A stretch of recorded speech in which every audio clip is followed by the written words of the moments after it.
Alors, vous avez intervenu tout à l'heure sur la rencontre des cultures.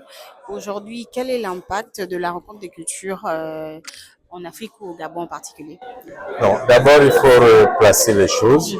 Oui, mon intervention portait l'héritage sans se perdre, la bataille silencieuse de nos cultures, de nos identités. Effectivement, est un thème sur les rencontres des cultures. Et ce qu'il faut tout simplement dire et que j'ai essayé de faire passer, c'est la notion de partage.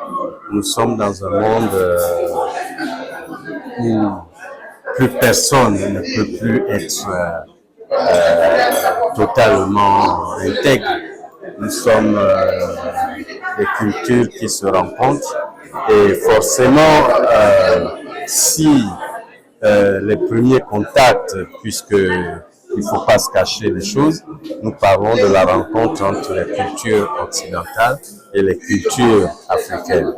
Je dis les deux au pluriel et qui, comme l'aurait dit le père Onana, Noah Onana du diocèse de Mbalmayo, se sont retrouvés des rencontres de violence et qui ont fini par une forme de soumission et par la négation pure des traditions africaines, qui fait qu'aujourd'hui, nous nous sommes retrouvés dans une civilisation acculturée et dans laquelle il est important, et les premières réactions, c'était déjà dès les années 60, avec les premiers intellectuels, la négritude, la tigritude, qui ont réagi en essayant de dire dans ce type de rencontre, si on y prend garde, c'est nous qui